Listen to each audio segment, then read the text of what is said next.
Let's now touch base on the NPP's preparations ahead of the January 31 press. In the studio is the National Youth Organiser of the NPP, Salam Mustapha, whom, of course, we like to call Commander. Commander, thank you so much for joining us. It's good to have you. It's good to have you. Great. First off, this suit, I'm sure you're aware of it. You've probably read it. What is your initial reaction to it, even before we get into the preparations for the primary? Well, I haven't read the whole suit. I don't know if it's an injunction they filed. Is it an injunction or something? Basically, a general suit. I think it's moot. It's moribund. Really? Yeah, this is... it's dead on arrival. It's dead on arrival. You cannot dictate to political parties how they operate. You cannot. Really? Yes. Even if the court rules on it? We have rules with which we operate with. And I don't see how the court would say that we are out of touch as far as the rules are concerned. Then there will not be any delegate elections in Ghana. Then we have to squash the Parliament of Ghana, because it is also based on a certain delegate system. So that's why I said ab initio, this is dead on arrival. But some argue that you of all people should support this suit, considering your recent advocacy for Tescon presidents who were removed from the delegates album.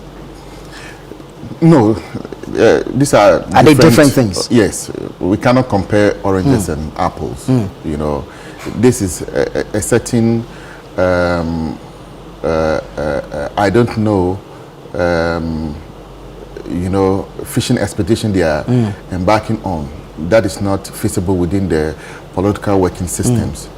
Go everywhere in the world, the UK, America, you know, parties work with, you know, these systems. I have seen how the Conservative Party works in the UK.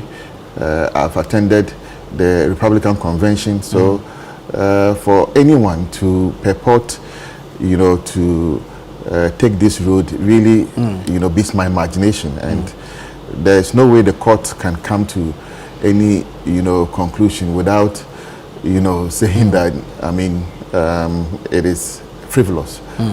Yeah. Well, let's get into our preparations for January 31. And of course, on the back of that Tescon issue, what were the specific challenges or issues regarding the Tescon delegates, and will the affected delegates be allowed to vote on Saturday? It's a storm in a teacup. Is it? Yeah, it's a storm in a teacup. Is it brewing warm or cold? Hot or cool, it's just a storm in a teacup, and it's nothing much of a hubris, and very much more settled.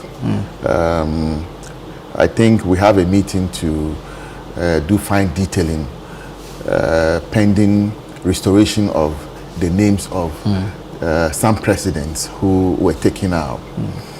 I am not the first national youth leader of the party. True. And I will not be the last.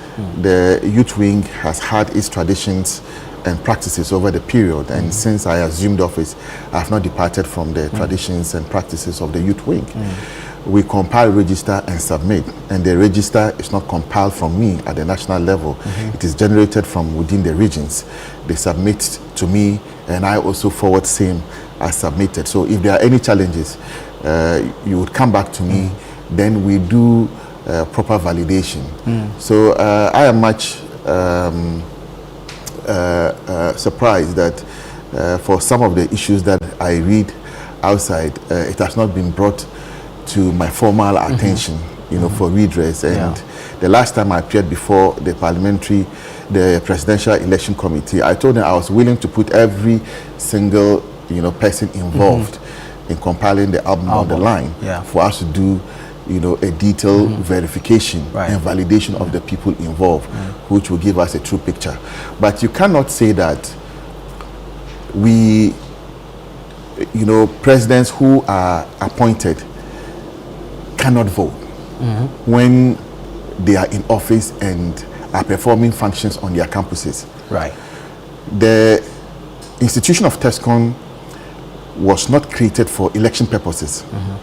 It is for party mobilization and organization. Right. So they exist for a particular purpose and not just election. Election is a privilege that by being members of Tescon and working for the party, they also enjoy. I do not control, you know, the appointments you know, it comes from the regions, and I submit same. So yeah. I only act as the last appellate person when there are issues. It comes to me for adjudication. Right. Per, you know, Article 15 of our party's constitution. That gives me total, you know, power as far as the youth wing is concerned, and all the branches, you know, in the youth wing. And I am, like I told the Presidential Election Committee, I am a fair person, and I do not condone wrong.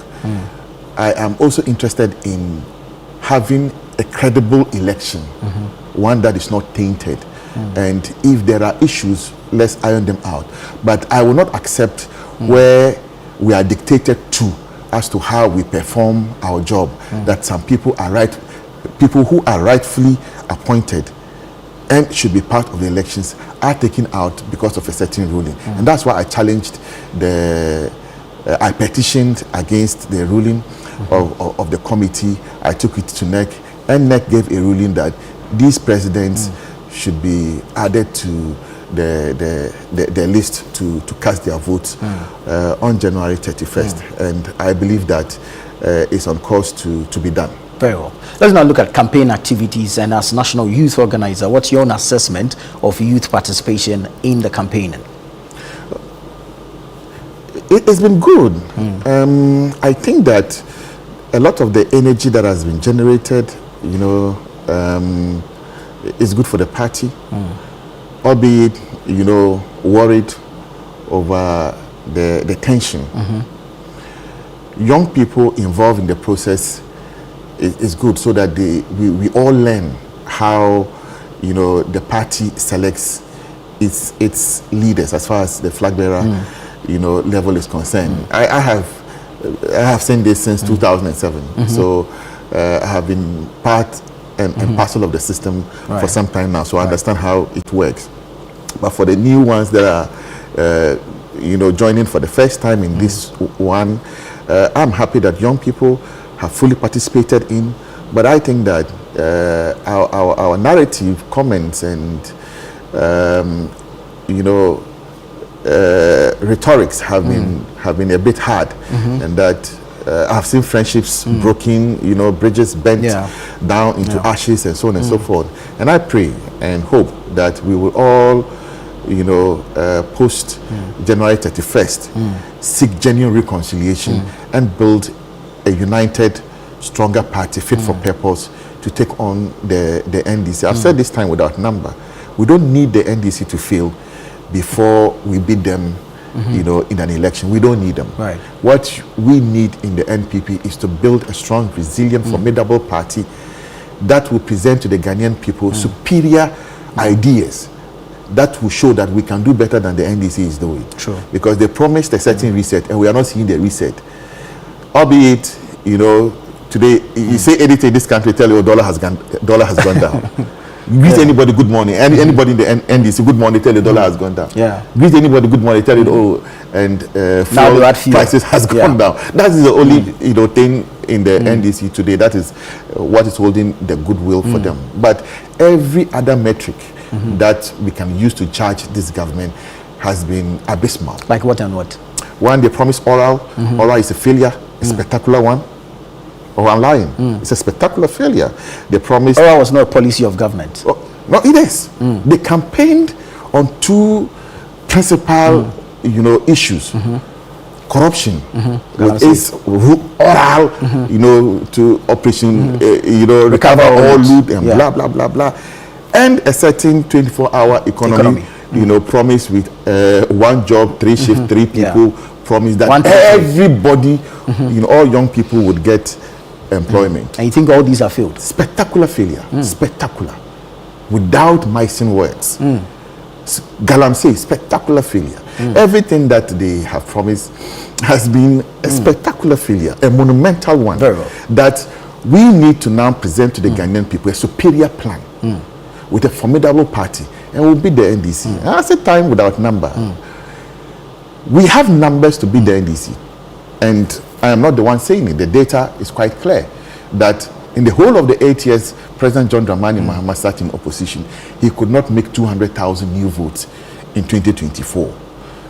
What we have seen, the numbers tell us, is that 2.1 million people who voted for the NPP in 2020 did not show up for 2024. Very well. If we are able to get our 2.1 million people Votes to come back out to vote, we will cancel the 1.7 million vote difference between us and the NDC and still leave a change of over 300,000. Very well. In 30 seconds, as youth leader, what is your message for the youth going into the January 31 primary? We need a party.